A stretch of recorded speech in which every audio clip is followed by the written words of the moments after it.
Welcome to another week of Instigating with Clarkey and Drury. And guys, we got a very special guest this week. Look, we've had a lot of cool guests on the show, Clarkey. We've had a lot of cool guests, but I don't know that we've had as many guests that are as accomplished as this man. One of the finest broadcasters our country has ever produced. You've seen this guy on MLB Network, DAZN, TSN, ESPN, WWE, theScore back in the day. This guy is well-traveled, and there's good reason for that. He also happens to host one of the best movie podcasts on the planet. Ladies and gentlemen, the new host of Prime Monday Night Hockey, Adnan Virk. Adnan, how are you?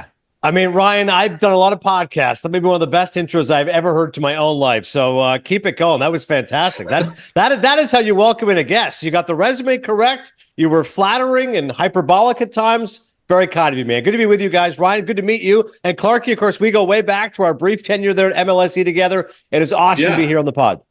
I was going to say, Ryan, I don't think mention that. You didn't mention LeafsTV or Raptors TV or whatever. Well, I didn't know, Clarkey, if that was going to be a sore spot for you. Okay? No, it's not a sore spot. I met a great guy then. Absolutely you did. And I don't think I was being hyperbolic at all, Adnan. I mean, you're so well-traveled. You've done so many things. You've covered so many sports. And let's talk about the topic du jour right now, and that is Prime Monday Night Hockey. Obviously, everybody was familiar last year with Prime getting into the sports world. Pardon me, obviously with the NFL. Now they're dipping their toe into hockey. I watched the first broadcast. I thought it was fantastic. It felt like old school hockey night in Canada. It was really, really fun to watch. Tell us a little bit about how you got involved with it and your excitement for this project. Well, thanks so much for the kind words, Ron. That's really sweet of you. What happened was I was at the Emmy Awards, which is a sentence I never thought I'd be able to say, but I was there nominated with MLB Network for Outstanding Studio Show Daily, and we ended up winning. We beat SportsCenter and NFL Live and PTI and all ESPN shows. So it was a wonderful, wonderful moment for me and my boss, Mark Kayafa, as you ran to the stage. I'm fist pumping, back slapping him. It was great, great fun. And afterwards, I'm talking to Amina Hussein, who's an old coordinating producer from ESPN, who's now at Amazon. And she's high-fiving me. She's so happy for me. I'm happy for her. Obviously, she's doing great at Amazon. And the next day, she sends me a text and goes, "Hey, it's Amina. Great seeing you. Give me a shout when you can." I don't know about you guys, but generally, I'm just reluctant to talk on the phone to anyone. It could be, an old colleague, could be my mother. Someone goes, "Give me a call." I go, "I got another 100 other things to do." But I was like, well, this probably should be something I should do. So I said, "I'll give you a call tomorrow." The time to make phone calls when you have 4 kids like me is in the car. That's when I can get things done. I'll do it in the car. So I call her, and she goes, "Yeah, I just want to rap a little bit last night. Yeah, it was awesome." She goes, "Listen, might have a job for you." I'm like, "What?" And she's like, "Yeah." And she starts to explain the job. And I got to tell you, Ryan and Clarkey, as Canadians, we're all naturally humble, but I, for some reason, was so brazen. I just said to her, like, I'm the person for the job. Like, we can just stop this conversation right now. Like, it's got to be me. And she starts laughing. She goes, "Well, this is why I'm calling you." So I said, "All right." We set up a Zoom, and I think even in the Zoom, very, very similar to your intro, their coordinating producer, I believe it was Josh Friedberg, goes, "Hey, big fan of your work at ESPN. Loved you on college football." And I go, "Well, Josh, let's stop right now. Let's get this job done. You offer me the job, I'll say yes, and then let's get to work on this." So I was so excited when they explained to me the chance to do hockey in Canada, which, as we all know, is in our blood and our bones. And as a kid who was born in Toronto, grew up in Kingston, lived for a time in Morven, Ontario, population 500, which Mark Askin had to bring up on the first broadcast. I'll get to that in a second. But it's amazing. And honestly, it feels like a family affair because Amina, as I mentioned, is from ESPN. So is Brandon Lowe, who's one of our talent guys. So we're old friends. Askin, I just mentioned, is a legendary producer. Of course, he was Hockey Night in Canada for so many years, and he's the biggest MLB Network fan in Canada. He's texting me every time he's watching me on TV. Andy Petrula is an old friend of mine from LeafsTV. She's one of the hosts and also one of the ringside reporters. Thomas Hickey and Jody Shelley are NHL Network guys, so I know them from working with them in Secaucus, New Jersey. The only guy I didn't know is Forsey, John Forsey. And of course, I feel like I know him because I've been watching him do hockey for 40 years. So it was an absolute no-brainer. And I got to thank MLB Network, fellas. I worked at ESPN for 9 years. I had a blaster. It's a great, great company. But when you work at ESPN, they demand exclusivity. That's where you work. It's a real credit to MLB to say, listen, let's figure this out where you can fly out Sunday, do the game Monday, and come back first flight Tuesday. For example, this coming weekend, Sunday, I'm doing, I'm in the studio doing MLB Tonight, our flagship show, Emmy Award-winning show. It's going to be Mets, Dodgers, Game 6, NLCS, whatever. I'm flying out first flight Monday morning, going to do Leafs Lightning on Prime Monday Night Hockey, fly back Tuesday for Yankees Guardians. So it's I'm incredibly lucky that this opportunity has happened. And I thank you for the kind words, Ryan. I thought our first show went pretty well. You never know with the first show. You're always a little nervous, a little anxious. I have friends who describe me as self-assured. I said, I must have fooled you guys because I'm nervous like anybody before our first show. You never know how it's going to go, especially when it's Amazon, when it's streaming, and you just hope that everyone has chemistry. I didn't meet Messi until 4:00. I'm doing a show with him 3 hours later. Hopefully we have chemistry. Hopefully things work out. But I think it was good. And again, all credit goes to Marco. He's an incredible producer. He put us in position to succeed. I knew Forrest Hickey, Shelley be good. I wasn't sure about the desk, perfectly candid, because Blake Bolden and I haven't worked together. She worked at ESPN. First black player, women's hockey league, was a scout of the Kings. And again, I just met Messier, who, I got to be honest with you guys, I grew up a Flyers fan, so I don't have great memories of Messier from 85 and 87. But it was a lot of fun the way things worked out. A good crowd there in Montreal. Penguins win 6-3. And apparently the lag was okay. No issues with the stream. Because first and foremost, I'm a consumer like anybody else. If I'm streaming something, I would get mad if there's a lag, if something's happening. Everyone told me no glitches. Technically, it worked well. So blessed to be in this position on Prime. You're giving me flashbacks of when Leafs TV started streaming, and it was a complete nightmare, like absolute nightmare. What was his name? John, I forget his last name, but he would be texting me all night because of the stream issues. I'm like, I'm not a technical guy. I like, my Wi-Fi is working fine. Anyway, hey, behind the scenes, you said, Mark, is John Shannon involved? And what's his level if he is? He's not. Of course, I love John Shannon. Okay, yeah. I thought he was. No, okay. I love John. Obviously, I don't think I ever actually worked with John. And I think about it. When I was at LeafsTV with you, Clarkey, and Marco, I don't think John was there. He was at Sportsnet. Was Chris Hebb there? Chris Hebb was the boss there. Yeah, Hebb was great to me. He was the one who brought me in. Him and Aaron LaFontaine. By the way, Aaron LaFontaine did send me a message. He was like, LeafsTV pays off, when he saw that I got the job. I said, well, like Ryan's intro, LeafsTV never actually makes the cut. I was only there 9 months, so sadly doesn't get enough love in my bio. But of course, you, LaFontaine, Hebb. But yeah, Shannon, I've done his. He was on Bob McCowan's podcast a few times, so I've definitely kept in touch with John, done his podcast. He sent me a very nice text, so I got the job, but not involved right now with Amazon. So what are some of the things? It's always whenever something new comes along, they want to introduce new things. Yeah. Has Prime done that, and what will we see moving forward? Well, I think, Ryan nailed it, Clarkey, and what he said, that it felt like old school hockey in Canada. And I think, Forsland nailed it in his intro. He said that the focus is going to be the game. And I think sometimes, and this goes for Canadian television, U.S. sports television, there's all this other ancillary stuff. It's like, it almost becomes like, to put it in baseball terms, like a This Week in Baseball. And I want to watch the game. Like, I want to focus on the game. And you guys know me. I have a good sense of humor. I'm happy to joke about whatever. And as Ryan mentioned, I love Cinephile, I love movies. There's lots of other passions I have. Mm-hmm. But if we're watching a game, we're watching a game. Like, if I figure whoever's watching is a Penguins fan, is a Habs fan, they want to know what's happening in the game. So let's focus on that. I think technology-wise, and this is purely just my own assessment, having been in America and watched Amazon on Thursday Night Football, they seem to really lean into the numbers and the analytics and that kind of stuff. So I wouldn't be surprised the more we do it. This was night one. But I think we're going to have this rapid recap concept, which is fascinating, which is that apparently if you just start watching midway through the first period, there's going to be an option where you can catch up on the game, what you missed so far. Like, it's in a 2-minute thing. I don't know exactly how that's going to work, but someone's mentioned that to me. Again, I know Hickey, because of our work at NHL Network, was a great defenseman with the Islanders, played for Canada, won 2 gold to the World Juniors team. He likes analytics. He and I have talked about that. He goes, if I'm on the desk with you, I'm going to talk analytics. That's absolutely. I think, it was obviously a big forefront in baseball. Now it's a part of hockey. I think the hockey fan is now more educated, more intelligent than they ever have been before. We don't just have to speak in cliches. We can speak to an educated fan. So my first thought when I think of Amazon, what will be different? I would just think technology-wise, they'll be cutting edge. And I would think numbers and analytics and all that kind of stuff. So you said you're a hockey fan. Give me the New Jersey outlook on my Maple Leafs this year. Well, it's funny, being in Jersey, I'm always surrounded by Canadians at NHL Network. Of course, Mike Johnson's an old buddy of mine. I used to live at Yonge and Eglinton. Mike still lives, I think, Yonge and Lawrence, or Lee's side. He's around that area. So I see Johnny quite a bit. Kevin Weeks is a dear friend, of course, Scarborough's finest. He lives in Jersey. He's one of the mainstays at NHL Network and at ESPN. And all the other guys, I swear, are Canadian. Ken Danico, I work with all the time. Of course, he's Mr. Devil. Dano is from Edmonton originally. So he was very happy when the Oilers were in the Cup final. He's telling me his sister Leanne's the biggest Oilers fan ever. She's losing her mind.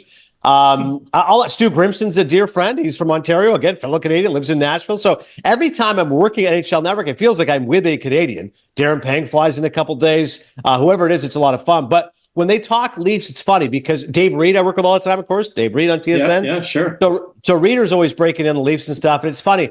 The Americans' output is always like, so what is it with the Leafs? And I'm like, what do you mean? I'm like, you want like a 5-word answer to a 10,000-word question, which is like, what you're trying to tell me is like, what's with the Leafs? Like, how can this team not have won a Stanley Cup since 1967 to have such a rabid fan base, to have such popularity? Hey, listen, The Cubs went from 1908. Okay, so it's worse out there. Trust me, other teams have had it worse. But I think generally the look here in Jersey is that, hey, that Toronto team, it's such an incredible market. They're so vibrant. They're so passionate. Wouldn't it be great for the game if they could make a deep run? One day they will. Who knows if it'll be with this club? The fact that they won a round, okay, that was cause for celebration. I think the big thing I find, Clarkey, when I talk to Americans who are hockey fans, they're kind of surprised they haven't made more major changes. Like, I think it's an American thing that if your team had great regular season success and didn't survive in the playoffs, there'd be major stuff. When you look at the Leafs, they go, okay, Sheldon Keefe's not there, Kyle Dubas isn't there, but like your core four is still there. You haven't made major changes to that. So I find generally that seems to be the raised eyebrow, at least from the American perspective, is that they would have thought if the Leafs were in America, if it was baseball, football, basketball, they would have blown the whole thing up, whatever that means. Trade Marner, whatever it is. This is their year, man. Well, it's always their year. There's always next year, Ryan. That's what we always absolutely say. There's been a next year for a while now. Yes, and Adnan, I want to dig into that because Clarkey and I really got into it last week after the first game. I was very unimpressed with their opening night performance, even though they had all the shots. I really didn't care because I'm just sick and tired of having to talk. They haven't lost since, Ryan. They haven't lost. Yeah, since. They haven't lost since. Good for them. It's not April. I'm just sick and tired, Adnan, of having to go on this show with Mr. Maple Leaf over here and talk about a team that tangibly does nothing. And for that great fan base. And we got into it about Marner and Tavares in particular. I had the take that I actually think everybody wants to run Marner out of town, and he's got 1 year left. I'm actually of the opinion that I think it's more imperative that they just let John Tavares walk and not re-sign him, period. I wouldn't re-sign him for the league minimum. Let that guy walk, replace him with somebody younger and more effective. What is your take on that and what you would maybe do if you had your GM hat on?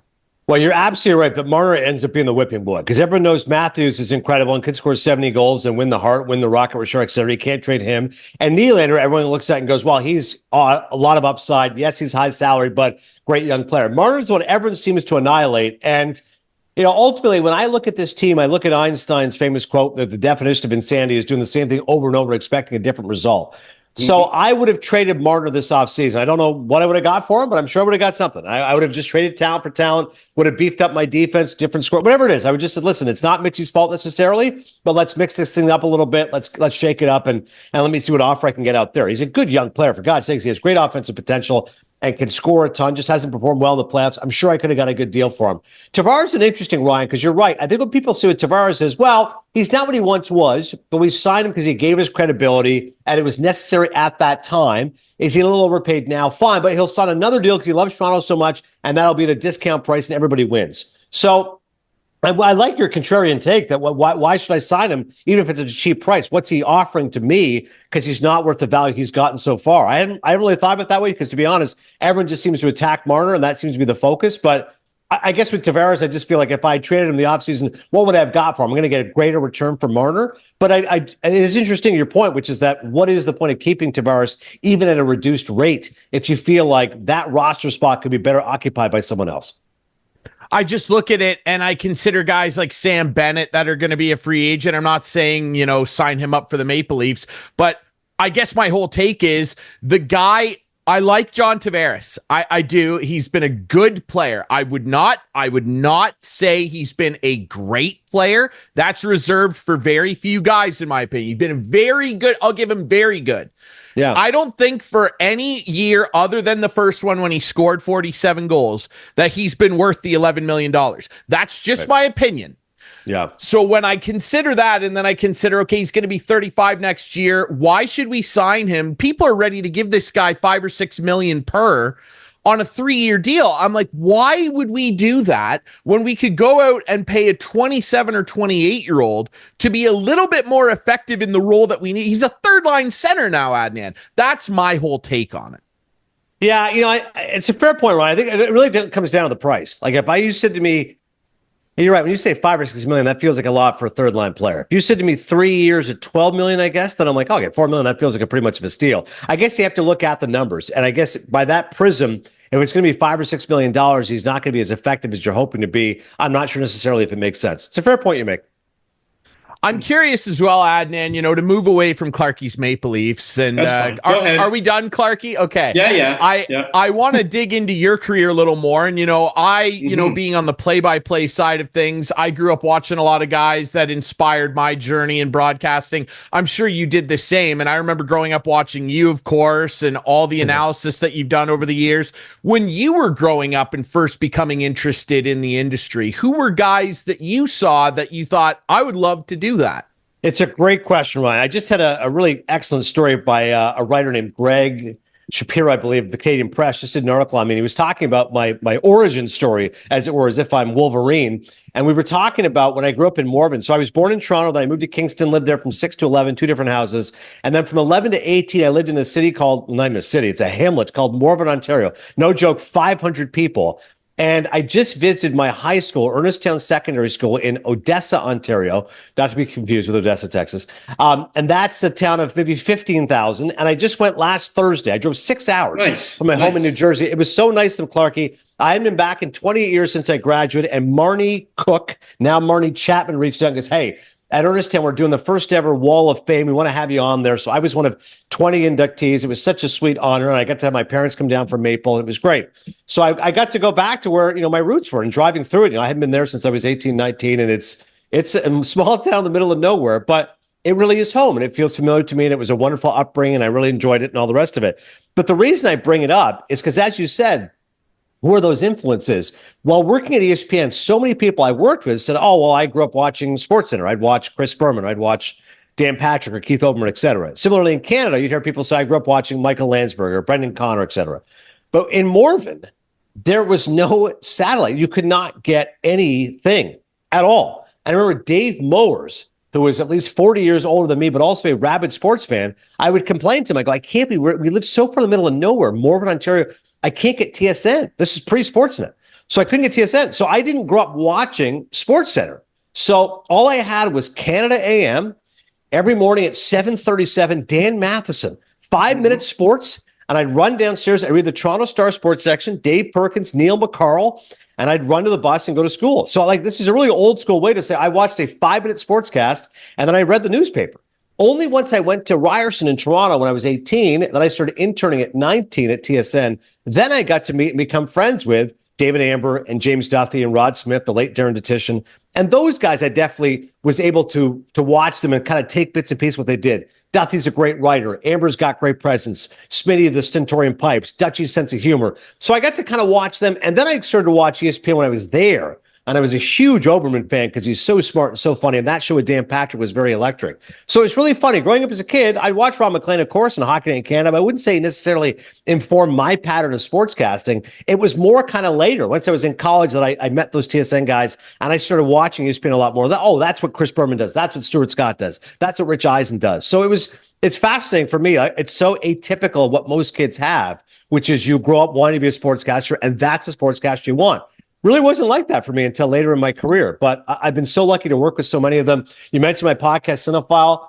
Probably one of the great thrills of my life is I got to fill in for Keith Olbermann when he worked at ESPN. I did a show 25 times. We've kept in touch. Mark Askin's a big fan of his podcast as well. Keith and I text all the time. KO was on my podcast. One of his favorite movies, a movie called Network, came out in 76. We both loved that movie. He's a huge baseball fan, big hockey fan. He was texting me Saturday night. Bob Costas was on my podcast. Of course, Bob's an absolute legend, 29-time Emmy Award winner, someone I deeply respect. The fact I told my wife, I can't believe I can text Bob Costas. We're both colleagues at MLB Network. I've had dinner with Bob Costas. How ridiculous is that sentence? A guy from Morven, Ontario. So it's funny. I've been able to accrue all these idols and mentors, but it happened later in my career. And I should mention one more, the late, great John Saunders, who when I worked at ESPN, I was 31. And when I met John, someone said to me, this is Adnan Virk. He's Canadian. He goes, you're Canadian? I said, yeah. He goes, where did you go to school? I said, Ryerson. He goes, his head's about to explode. He goes, wait a second, you're from Toronto, you went to Ryerson. I'm like, yeah. He goes, we're going to be friends. We got to hang out. And John was wonderful because he could tell me stories about City TV back in the 80s. And he's dear friends with Leo Routens. Of course, I worked with at Raptors TV, as did Clarkey.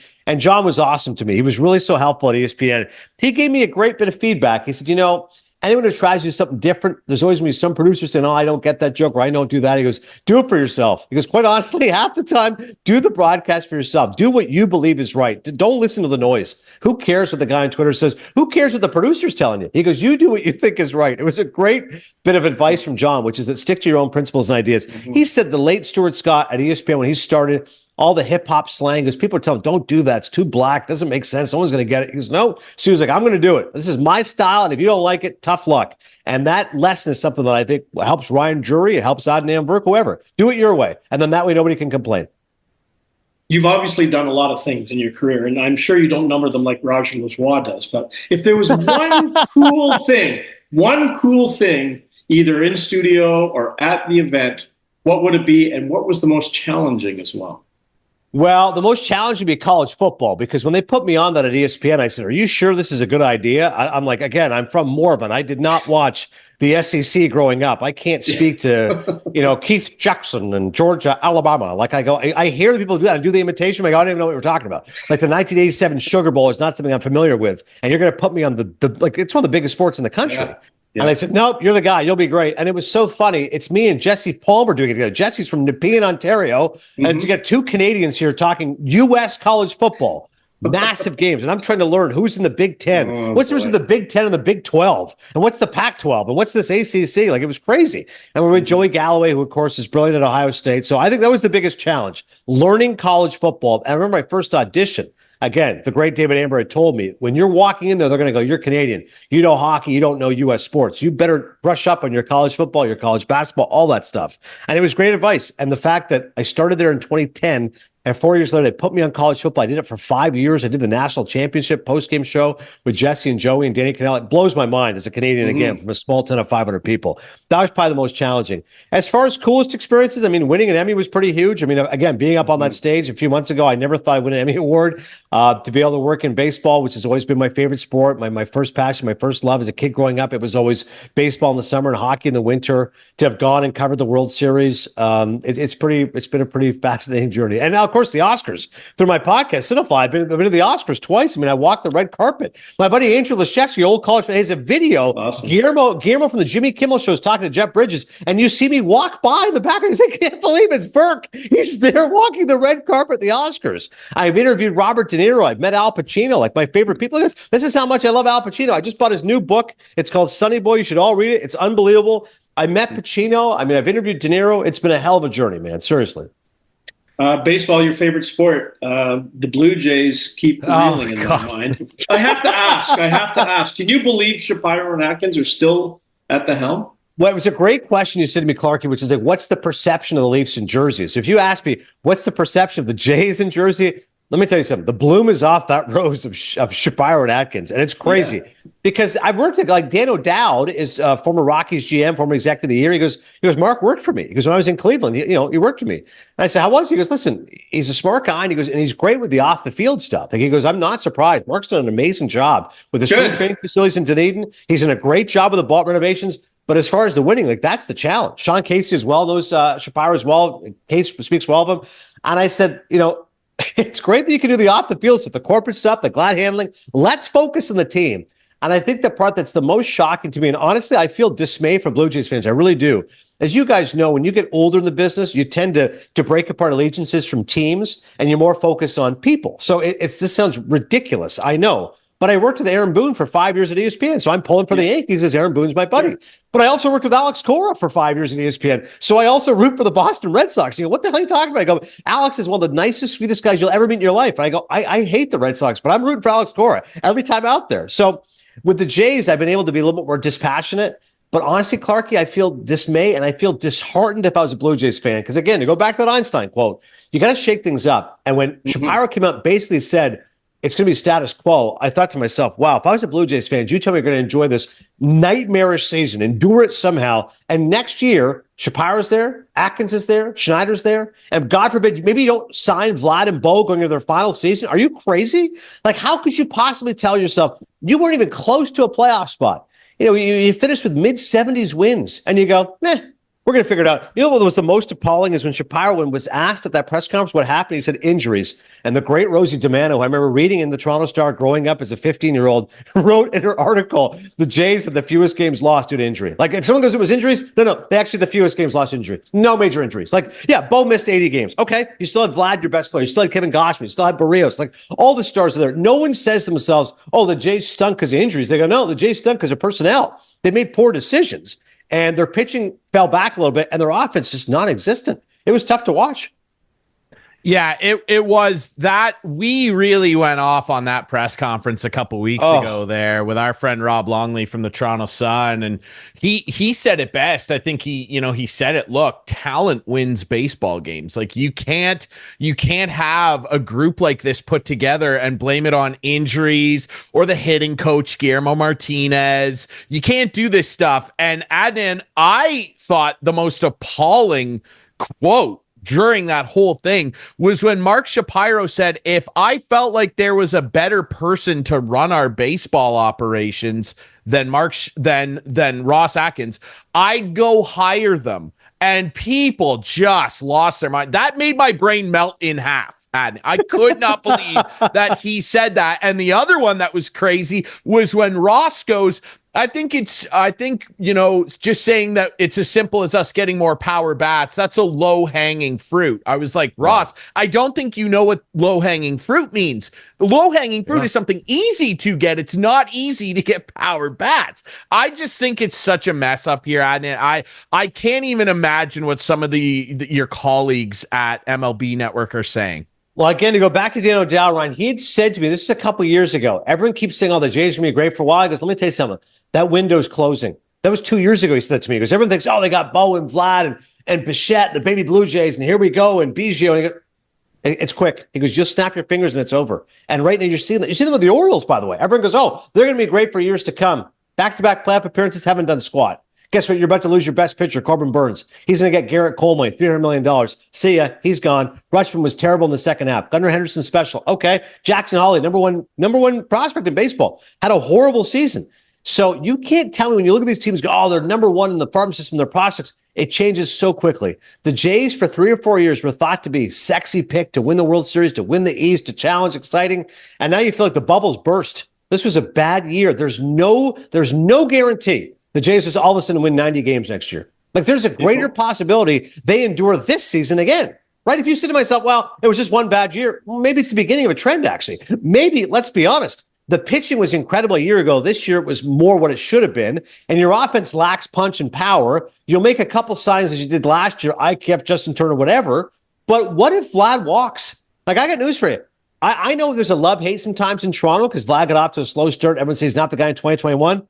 I know about 100 people who would sign him tomorrow in America. Like, if Steve Cohen and the Mets, they'll give Vlad $400 million tomorrow. Like, we'll take Vlad. You guys hate him so much? He's the best first baseman in baseball. Look at his numbers this year. He was 325, 30 to 100. Like, he went bananas. And I hear all these people, Jays fans, go, wow, it was only in the second half when they stunk. Okay, if you want to lose him, he's your best player, then that's fine. If you want to sign him, Shapiro and Atkins, take care of it. How about Shapiro's response when they asked him about Vlad? He kind of said something like, well, we'll wait and see. I mean, are you kidding? You should go, he's our best player. He's special. We love him. We're going to take care of it, period. And if you don't, whatever. But for him to be like, well, let's wait and see how it goes. Like, really?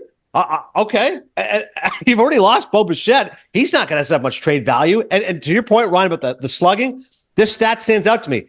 Teams so far this postseason that out-homer their opponent are 15-6, 714 winning percentage. Oh, teams Teams that out-hit their opponents are 22-6, 786 win percentage. It does not take a genius to figure this out. The Jays lack power. They lack offense. Go sign some sluggers. Go back to being the Jays 3, 4, 5 years ago. Remember when it was Batista and Edwin Encarnacion and they hit the ball in the park? They don't do that anymore. Go do that again. That's how you win in baseball today.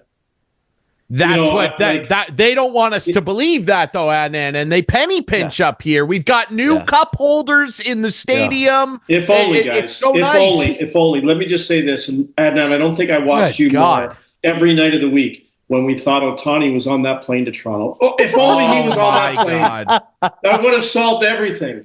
I remember being there, Clarkey, in Nashville at the winter meetings, and I was talking to Tom Verducci, who I have great respect for and admire. And Verducci goes, I think he's going to Toronto. I go, are you serious? And Verducci's like, yeah. And I go, I'm saying I'm surprised as a Torontonian. I go, really? Like, I think he's going to the Dodgers.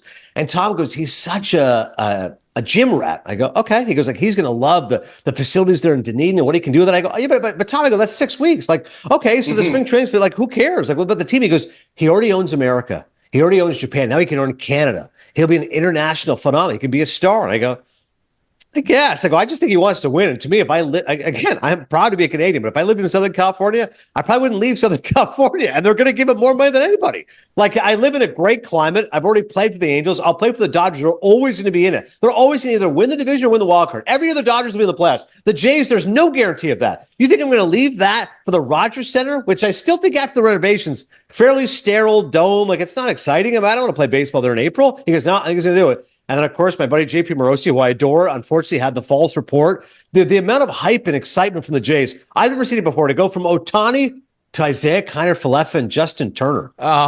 And I remember, Ron, everyone said, they go, listen, just because you were willing to offer Ohtani $600 million doesn't mean you then go spend that $600 million. I understand that. So if I want to buy a Porsche and my budget is $75,000, I can get a deal in the Porsche, I lose the Porsche. That doesn't mean I spend $75 grand on BMW. I understand that concept. Having said that, you can't tell your fan base you went from one of the greatest players in the history of the sport to Isaiah Kiner-Falefa and Justin Turner. It doesn't work that way. It absolutely doesn't. Adnan, before we let you go, I have to talk quickly about your other big passion, which is, of course, movies, and your podcast, Cinephile. It's so good. Like you mentioned, you've been able to do some incredible stuff with it. We all love movies. I'd love for you to just rattle off for me, if you can. Not necessarily the best 3 movies you've ever seen, because we could talk about that forever. I'm talking, it's a rainy Sunday afternoon. You're stuck inside. Comfort go-to movies. Your top 3, go. So Goodfellas is the most rewatchable movie ever. You know, it's the only movie. I remember seeing it when I was 13 years old, living in Morven, Ontario. And I think it's the only movie that makes you want to be a gangster and then be repulsed by the idea, because you're so entranced by it. Scorsese makes it so alluring. Look, he's got all these suits, he's got all this money, he's got all these girls. And then the final 30 minutes when Henry Hill's, dreaming of helicopters chasing him, he's all spacing on cocaine. You go, oh my God, what a horrifying existence this is. He's stuck with spaghetti noodles and marinara sauce, lives life like a schnook. Pesci's obviously amazing. De Niro, Ray Liotta, and of course, Marty's directing is unbelievable. So Goodfellas is always an easy choice for me. I love, Taxi Driver. I love Raging Bull. Listen, you mentioned comfort food, so you got to go with rewatchable. So I'll tell you right now, The Naked Gun is a movie I could watch any day. I've showed it to my kids now. We find it hysterical. They go, Dad, because even they know, Dad, you're supposed to be like this highbrow film critic. I go, buddy, nothing funnier than The Naked Gun, okay? We put on Leslie Nielsen and the Files of Police Squad, and I lose my mind laughing. And probably the third one, because again, I'm thinking a rewatch movie, Rainy Sunday, Goodfellas, Naked Gun, Planes, Trains, and Automobiles. Those aren't pillows. You give me a little John Candy and Steve Martin. Nobody's laughing harder than me, Ryan. I loved it when I was 9. I still love it to this day, because I think it's side-splittingly funny and yet genuinely sweet. Like, that last scene is so poignant. That movie is so funny, and then it breaks my heart once you realize that John Candy doesn't have a home. And by the way, the new Steve Martin documentary on Apple Plus, it's called Steve, A Life in 2 Parts.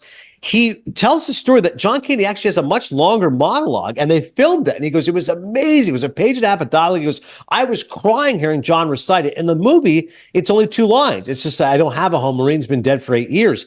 And he goes, it was such a testament to John Candy's talent. He goes, I wish you could see how great he was in delivery. If you look it up, by the way, after this interview, look up Planes, Trains, and Automobiles, final scene. You'll see the full monologue Del Griffith gives. Reading it, I almost got choked up. So there's my 3 for you. Goodfellas, The Naked Gun, and Planes, Trains, and Automobiles. I love that. I feel a kindred spirit here. I feel like I can share mine. Mine would definitely be Dumb and Dumber. My favorite it's my favorite movie of all time. Yeah. I watch it on Christmas Eve. I watch it on Christmas Eve. It's the greatest movie ever. I love Dumb and Dumber. The Big Lebowski. Amazing. The Dude Abides. The Dude Abides. The Dude Abides. I love it, man. One of my favorite ones is about the rug. It really tied the room together. I think it's such a great rug line. Tied the room together, man. They came in here and pissed on your rug. Oh, John Goodman's so funny in that movie. It's Shabbos, okay? It's Shabbos. Yeah, Killer Marmot, man. And the hey, by the way, other one, Philip Seymour Hoffman, unbelievable. That one of my favorite actors. So funny, which is great. great in that movie because he's so reserved and he plays that so well. Brilliant. Rest in peace. And the third one would be, and this is a weird comfort movie, Scarface. Oh, yeah. Love Pacino. I love Pacino. Scarface. That was my sick from school movie. I would sit at home and I would watch that with mom weirdly and have a nice tomato soup and watch Scarface. Oh, no. Dude, it's amazing. And again, for all those out there, read a book. Al Pacino, Sonny Boy. I'm sure he's got great stories. I can't wait to watch that. Yeah, I can't wait to read that. Absolutely. Oh, dude, I just bought it. It came out this Tuesday. I've already read 115 pages. His life, his upbringing. But Scarface, I mean, the story of that is amazing because it was not a hit with the critics. They crushed it. Ultra-violent, ridiculous. They hated it, right? And then Pacino has said, he goes, the hip hop community loved it. People loved it on VHS and a different resurgence. He goes, now it's up there with The Godfather. It's my most popular movies. Oliver Stone wrote the script. De Palma's directing. It's so operatic. The final 30 minutes are amazing. Also eminently quotable. First you get the money, then you get the power. The world is yours. Say goodnight to the bad guy. Scarface, a great choice by you. Absolutely. Well, Adnan, it was a great choice by us to get you on our show. This has been tremendous. You can catch him, of course, covering all the MLB playoffs. Everywhere. Yeah, like I said at the start, Adnan is omnipresent. He is everywhere. Catch him on Prime Monday Night Hockey as well. Yep. Support that great new product and also listen to Cinephile. It's such a great podcast. Adnan, thank you so much for doing this, brother. Ron, I'm now a big fan of yours, man. You were so genuine, so sincere, and I love your passion. Clarkey, great to reunite, man. Anytime you guys want to have me on, we'll tell some Leafs TV stories again. But best of luck with your podcast and continued success. Thanks, man. Absolutely, my friend. Thank you. All right, we'll take a quick break. When we come back, Clarkey and I have got to talk a little bit more about the sports scene up here in Toronto. His Leafs, they haven't lost since my little blow up. Hooray. And we'll unveil our couch potatoes of the week as well. That's next here on Instigating.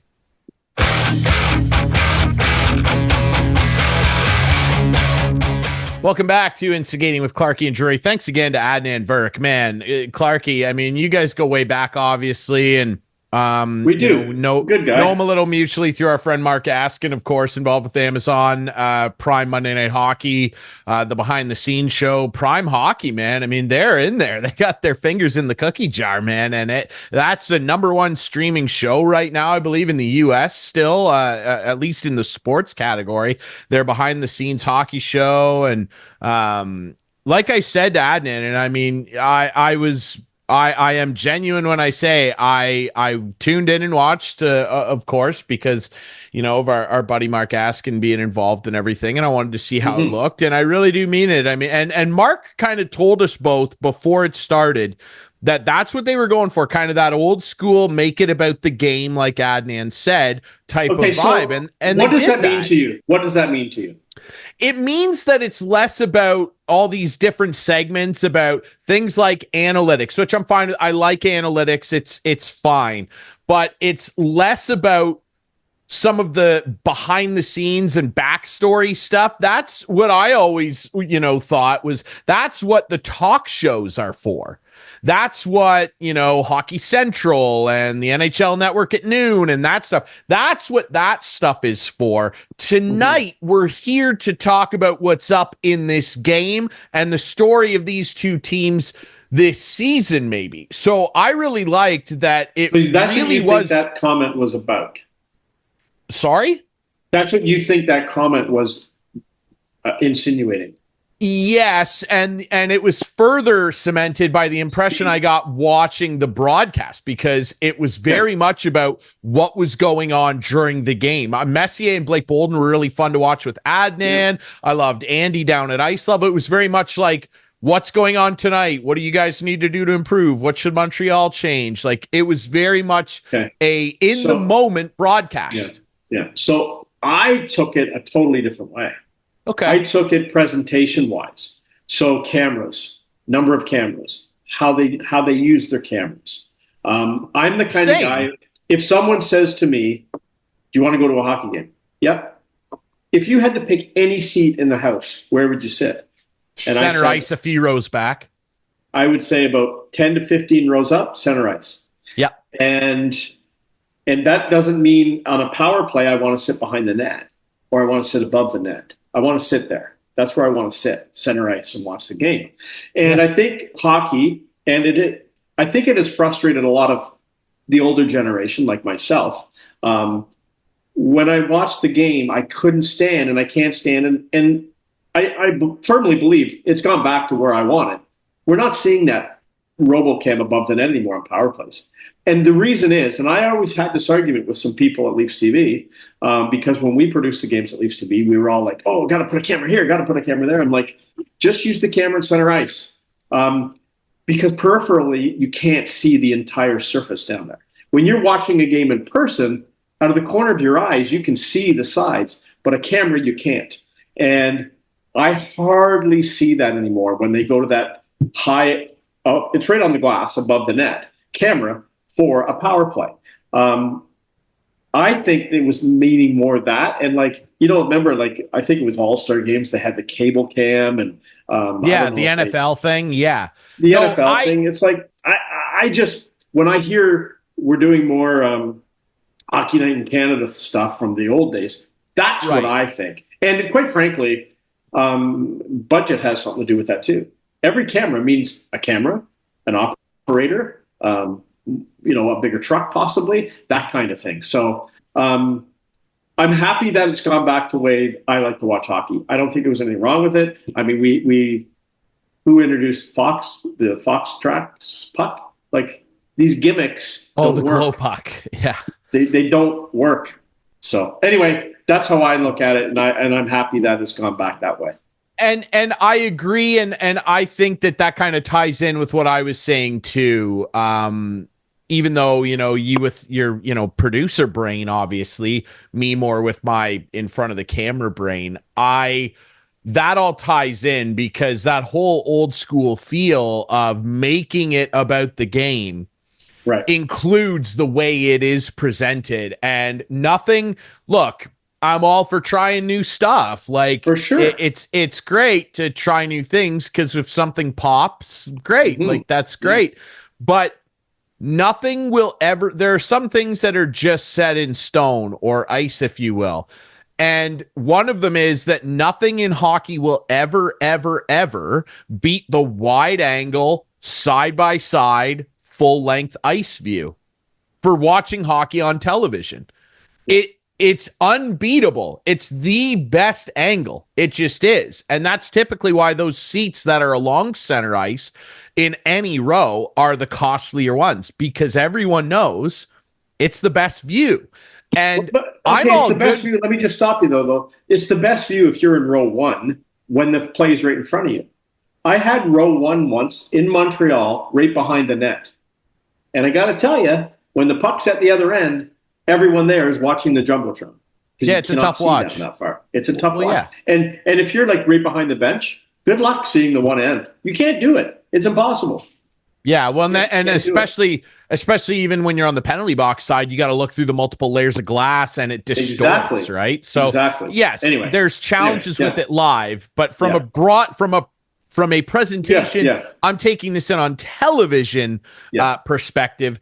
I agree, and I love all those different angles in terms of like the up top view and stuff for replays. If you want to show me multiple angles of how a play developed, absolutely. Amazing. But when play is live, when I'm watching it live, I don't need to be floating around and zooming around on a drone to see the back of Austin Matthews' ass as he unleashes a shot. Show me that after. Cool, fine. Make that the fifth replay. I don't need to see it live. I gotta have my backed up center ice along the length of the ice sheet view. And that's just the way it is. Same as baseball. Like, imagine in these baseball playoffs, which have been absolutely nuts. And as we record this, the Yankees, I mean, it's Thursday, October 17th. They're playing game 3 tonight in Cleveland, and Cleveland better get their act together here because the Yankees are coming. They're up 2-0 as we record. Judge is finally heating up and putting some of his playoff struggles behind him. And then the other series, Dodgers up 2-1, 2 shutouts of the Mets, who, I mean, are they starting to run out of magic? I don't know. I guess we'll see. But man, oh man, can you imagine if they just if pitches were happening live and they were doing it from like a top-down bird's eye view? Like, no, I want to be behind the pitcher and see him throw the pitch in. Don't give me the angles after. I love the ump cam so you can see how the pitch looks as it comes in after a strikeout.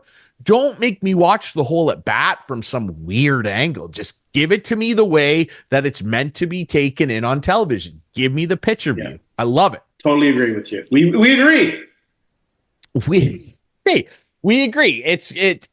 Look, it's back to fun on this show. And a big reason why is because, yes, we're agreeing this week. We're very agreeable guys, right?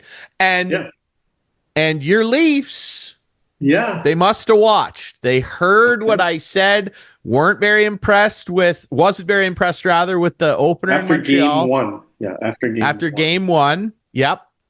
In a long string of game disappointments. And they sure turned it around, man. They went to New Jersey the next game, and they gave old Sheldon Keefe a what for, and played really, really well. And then they did the same thing against Pittsburgh, and your guy and I cannot watch Mitch Marner do anything on the ice without hearing you in my head now. Thank you for that. Because he walked down and sniped a beautiful goal, and the first thing I heard was, oh, there's Mr. Fancy Pants. And then you know what the second thing I thought was? There's $13 million a year. Yeah, I knew you would. And I thought the same thing when he scored. I'm like, Ryan's going to be thinking to himself, he's going to sign for $13 million. Here it comes. 5 years, $13 million. And we'll call it 5 years, 12.8. And then Monday night against the Kings, or Wednesday night, pardon me, against the Kings. Man, oh man. The reason I said Monday night is because the next prime hockey is Leafs Tampa. So tune into that and watch our friend Adnan Virk absolutely kill it. But man, the Kings come into town, and that Kings team, Craig Berube knows them really well. That's a rough and tumble group. And the Leafs showed up and really handled themselves and displayed a bit of nastiness. And I got to tell you, Clarkey, we touched on him a little bit in last week's show. I'm really digging what Oliver Ekman-Larsson's all about out there. Really happy with Oliver Ekman-Larsson. Yeah, and like it's a nice combination, those two guys that they added with him and Tanev. Like Tanev's a beast, man. Like he's the best defensive defenseman they've had in a long time. You know what? Our friend, and I'm sure you saw it, our friend Steve Dangle on his show, SDPN, by the way. Yeah. He said on one of their most recent shows, and I kind of had to think about it and went, I think he is right. He said Chris Tanev is the best right-handed defenseman the Leafs have had in 35 years. I don't dispute that. Who could you compare him to? I don't know. I don't think that there's the fact that no one immediately springs to mind. Right. Is kind of telling. That's all more so for you than me. You're the big Leaf fan here. I'm struggling to think of a right-handed D that has been as effectively useful. Yeah, it's a small sample size, but we know what Chris Tanev's all about. He's been doing this. He's been plying his trade in the NHL for a long time. Yeah. I genuinely think he's probably right. Like, it's hard to find right-handed defensemen, and to get one that does this stuff, I think Dangle was onto something there. Yeah, I think so too. And the thing I love about him is after the game, you're not talking about him, really. If you start thinking about if you start thinking about him, you're like, yeah, he was really solid. But you don't talk about him. He's not scoring goals. He's not, you know what I mean? He's doing his job. And they need that. They have sorely lacked that the last few years. And you know, they got off to a great start against LA on Wednesday night, up 3-0 in the first, up 5-0. Oh, 5-1, 5-2. Now, in years gone by, we know what's happened with this team. But I love the fact Craig Drury called timeout, and he didn't care what the score was. All of a sudden, they started playing a little softer, and they started thinking that they were better than they are, and called timeout. And guess what? In years gone by, those timeouts hadn't meant anything. The other team would just go back and score another goal.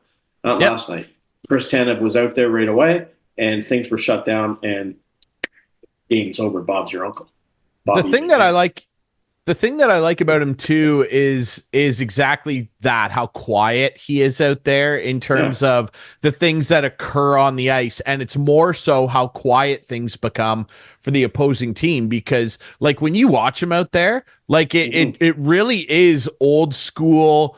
He's not blowing guys up. He's not Nick Cronwall or something, but he is a guy that'll bite into you. But it's just quiet seal off on the wall, quick stick lift, puck's off my stick, I flick it out of the zone. When he gets the puck on his stick, he'll stick lift a guy. He did it to Quentin Byfield on Wednesday. Just quiet seal off on the wall, not a big crashing collision, just sealed off on the wall. I've got the puck, flick, it's out.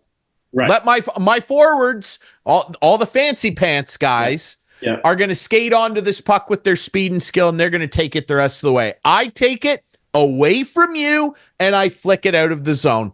I don't handle it and go, let me find a lane. Take it, flick it, goodbye. They should put that on a T-shirt. The Leafs should put that on a T-shirt. Take it, flick it, goodbye, with Chris. But the other thing, though, he does have a great outlet pass, too. Oh, dude, like, I'm not saying the guy can't make a pass, but he doesn't take the puck and go, okay, where's my, if nothing's there, he just goes, let me just take this from you and try again. You're offside. Get out. What do you see as the biggest difference between the Sheldon Keefe Leafs and the Craig Berube Leafs? So far, look, and again, this is such a small sample size, and I know people are going to hate this. I'll give you my analysis. I don't care until April. I don't care, because that's the only time. We're not in April, so I'm asking you now. I know, but that is the only time where we're gonna see where we're gonna say the difference actually made a difference. What I see so far is a lot more, basically what Chris Tanev does when he's out there, just a lot more simplicity in their D zone and on their outlets through the neutral zone. If there's not a fancy little play there, they're just clearing it down the ice and establishing forechecks more. They're dumping and chasing more. If they need to. If there's a lane open there and they can make a responsible play, great. But they don't have four guys jumping up. And another thing I've noticed too is way less pinching from the defensemen. The defensemen, even Morgan Riley, who's their best skater on the blue line, are backing up more. They're much more cautious with 50-50 pucks along the half walls in the opponent's zone. They're backing up way more on those 50-50 pucks and going, you know what? I could pinch in and maybe get possession of this, but I'm just going to actually back off because there's a high winger here, and if this guy gets it by me, there's a 2-on-1. I'm actually just going to back off, establish good body position, and make this guy try and beat me down the wall. That is the biggest thing I've noticed, is way less defensive pinches in the offensive zone, and I think it's lent to them not giving up very many goals so far. And they've played some good teams, like Montreal, yeah, I get it. But they have Cole Caulfield, who scored in that game. They have Nick Suzuki. There's not nobodies on that team. Pittsburgh, Gino, Sid, Letang, Carlson. They're old. They're still good. Okay. Gino scored his 500th goal the other day. Sid got 1,600. Hooray. And then LA, they got plenty of good offense play. Anze Kopitar's lighting it up. So the fact that they have been this responsible across the ice sheet so far is one of the things that I've noticed, that if they maintain that, again, this is such a small sample size. What are we, 4 games in for them? If they keep playing that way, that is what's going to have success in the playoffs. You know, they try and and that's the thing, and that's what Craig Berube has said. Yeah, we need to establish playoff hockey now, not then. 100%. Not in April. And this Sheldon Keefe could never get that out of them. He couldn't do it. So this team, in particular, of any team in the NHL, this team in particular needs to establish playoff habits right now. I would say as they get into November, they need to start acting like round 1 starts in a week. And we've got to have those. Hard to do, but I understand that. But of any team in the league that has to, quote unquote, play like it's the playoffs, it's them. So that when April rolls around, they know what it's all about and they go, And it's not like they haven't played in the playoffs. They know what the playoffs is about, but all they know is failure. And they need to go, you know what? This will work if we play like this.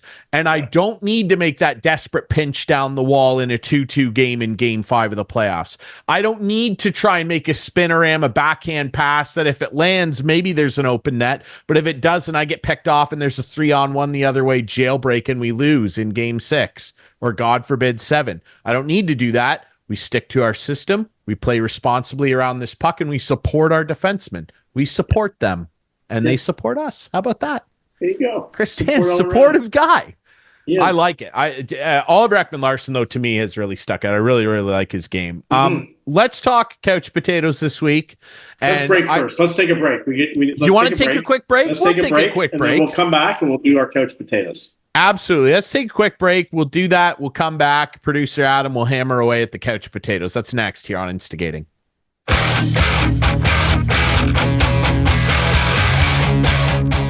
Wrapping things up here this week on Instigating with Clarkey and Drury. Thanks again to Adnan Virk of MLB Network and, of course, Prime Monday Night Hockey for joining us on the show. Great chat with him. Clarkey, couch potato time, wrapping up the show. What do you got on deck for us here? You always go first, please. Okay, well, I know I've done this organization, should I say, many times.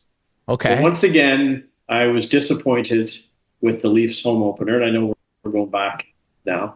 But can they not show the 48th Islanders and some of the 48th Islander tradition for a Leaf game has been around for 50 years, maybe? I don't know. But it's been around a long time. And it's kind of a cool spectacle to watch. And to not show it on the broadcast, I just thought was not cool. Give me a minute of it. Give me 2 minutes of it. When they're playing, when they're piping, and all those pipers on the ice with the 48th Islanders are piping the Maple Leaf Forever, which is awesome. It brings back so many memories, and it can also make memories for people. I always think of my dad. I always think he always told me about the 48th Islanders, and it's just something that I always wanted to go to a home opener in the stands. I never have. I've been in the press box for some. And it always sort of, I wouldn't say brings a tear, but I get emotional about it because my dad always told me about the 48th Islanders. Oh, yeah, you're passionate. How cool they were. And just for Sportsnet not to show any of that, Did they not show it? Because I didn't watch the opening of the game. I didn't see it. I didn't see it. They didn't show it. And if they did, maybe it was 10 seconds. It wasn't a lot. And I did see some outcry on Twitter or X or whatever the heck you call it now. And if they did, then who cares? It's just Sportsnet that I would like to take a shot at. Okay, yeah, you love that, Chris. I don't think they did, Ryan. Did they? I don't know because I didn't see the opening ceremony. I tuned in like 5. I tuned in. The like Highlanders 5 are on minutes the ice. The Highlanders are on the ice right after warm-up, so they're not on the ice like at 7:00. They're gone by then. Right. Yeah. But and when I know I'm reminiscing, but in 1999, when the Gardens closed, Anne Murray sang the Maple Leaf Forever on the ice. Do you remember that? The Songbird. I don't because I was 8 years old. I do. I take your word for it. Yeah, I do. Songbird, she sang the song. She came out at Maple Leaf Gardens and sang the song Maple Leaf Forever. That should be their victory song. That's what they should be playing. Just like the St. Louis Blues. You remember what they used to play all the time when they got a goal or when they won a game? No, but when Gloria the Saints go marching in. Oh, did they do that? Okay, cool. Marching in. Yeah, that's what they would always do. The only notable victory song I remember of the Blues is Gloria. Best sang talking by back in the 80s for Gloria, go marching in. And look this up if you've never seen it. Best covered by our friend and yours, Brett Hull, at the Stanley Cup Victory Parade. And if you don't know what I'm talking about, get a gander at old Bretsky hammering away at Gloria. Oh, yeah. I'll pre-warn you if you've never seen that. Brett had a couple. He had a couple, yeah. Exactly. He's very red. Anyway. No, I would agree with that. And you know what? Maybe you know what they should do? They should get Anne Murray to maybe open game one of the playoffs and really inspire these guys. the songbird. How about that? Yeah, I don't know if she's inspiring, but don't fine. say that about our song. Don't say that. That's blasphemy in this country. Okay. What's your couch potato, sir? Mine is a cool one, but a somber one, obviously. The Columbus Blue Jackets, producer Adam, home opener the other night, incredibly emotional. Obviously for everybody there, not having Johnny Gaudreau and having his whole family there and raising his number up to the rafters in remembrance.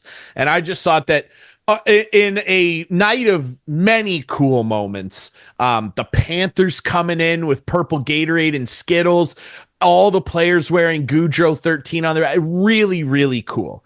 But in a night of very cool moments, this one really stuck out. Producer Adam has it here. Opening face-off. They let 13 seconds run off the clock, and the Blue Jackets open with 4 players on the ice, and the left wing where Johnny Gaudreau would have been playing empty, and his buddy Sean Monahan, who scored in the game, of course he did, bumped it over to his former roommate, Sam Bennett, on the Florida side, and they let 13 seconds run off the clock. Just unbelievable. Columbus Blue Jackets, well done. Incredible to see that from the city of Columbus. And Johnny and Matt, we're always thinking about you, 100%. Absolutely. Ladies and gentlemen, you can watch this show Friday night today, Sunday nights at 9 with our friends on Whiteman TV. That's Channel 6 for Whiteman subscribers. Remember, you can find the podcast on all your favorite podcast apps. Debut on our YouTube channel. You can watch us there and all the clips from the show. Friday nights at 9. Follow us on social media at Instigating Pod. Thank you to Adnan Virk, Clarkey. Yeah.